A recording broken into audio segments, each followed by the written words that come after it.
This morning, Thursday, July 9th, the State Department of Health reported that the number of COVID-19 cases in Miami-Dade County surpassed 55,000, and nearly 1,100 people in our county have succumbed to this virus. Now, there is not much in the way of good news, and there are certainly lots of opinions, but you should have facts. So today we are going to review data points. And so you know, I always use Miami-Dade County statistics as they seem most relevant given how much movement there is within the county. For instance, every day tens of thousands of workers come to our island and at least an equal number of residents leave to go across the bay. I don't use state data points as I think they are arguably not impacting our community or our hospital system in any meaningful way. So over the last week, the number of COVID-19 cases each day in our county have each established or come close to each establishing an all-time one-day high. And the numbers are dwarfing the positive cases from when the pandemic had previously reached its peak. Now, some have argued that we should not be concerned because we are simply doing more testing, so we are bound to find more infections. That is a false argument. First, if that were so, the percentages of positives would remain the same or decrease. But the problem is the percent of positive cases is also moving up. For context, the CDC did not think a community should even reopen if more than 10% of tests taken were positive.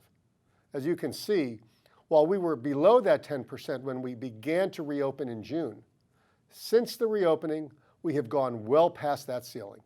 The average positive rate for the last 7 days is 20%. Some have argued that since so many of the newly infected are younger, which is true, that we shouldn't be as concerned because they don't feel the impact of the virus and don't get very sick. Of course, that doesn't change the fact that they have older relatives that they come into contact with, but the premise is absolutely false and proven by the data regarding COVID-19 hospitalizations. Remember, hospitalizations are not subject to manipulation because of more testing. You're either sick enough to be admitted or you're not.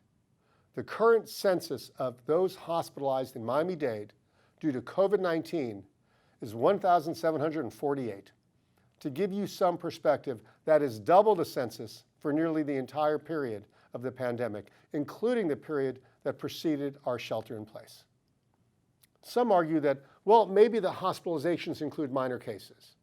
Of course, that's ridiculous because it's a hospitalization. But to prove it so, take a look at patients in intensive care with COVID-19. Today in Miami-Dade, there are 363 people so sick that they must be in intensive care. That number is nearly doubled from just 2 weeks ago, and as you can see, it is far higher than at any other point during the virus's existence in our community. Still, some claim fake news and say, well, less people will die now. First, spending 2 weeks in intensive care is not something I would wish on my worst enemy. But we can see that this current spike is also moving people to need medical interventions of last resort, namely ventilators. A ventilator's purpose is to take over the body's breathing process when disease has caused the lungs to fail. At its peak in spring, we had 198 people in Dade County on ventilators. And as recently as in June, that number had fallen to under 50. In the last 2 weeks, the spike has brought the number of people needing ventilators all the way back up to 190. So there is no question it will soon easily surpass the previous high by a wide margin. The only silver lining, if you can even call it that, is that at the beginning of this virus, most people needing ventilators ultimately died. Now that number seems to be under 50%. Of course, that is of little solace. These are all what we are calling lagging indicators, because the virus usually takes days or weeks to manifest. What that means is that if you have a spike in infections, you won't see hospitalizations from that spike for a few days or longer. And an increase in intensive care admissions will also lag behind hospitalizations, with ventilators and death being the final lagging data point. So when we are in the midst of a spike in positive cases, as we are today, we should expect some severe difficulties going forward. Beyond just the COVID-19 patients, this spike is also unquestionably straining our county's hospital capacity and obviously its ability to address non-COVID care. My point is this: there are so many voices nationally and locally that are arguing that we are overreacting, that this is just a bad flu, or it's just killing people who might have died anyway. These are false narratives that seek to justify a path of least resistance, a path that validates not wearing masks, a path that allows you to have a house party with dozens of friends, a path where we don't have to sacrifice. But we need to sacrifice, because this is not fake news. At the end of this, and it will eventually end, I fear we all will have known too many people who were lost, or who lost a loved one, or suffered in the hospital because of this. I appreciate the devastating impact this is having on our economy, and especially our wonderful hospitality industry.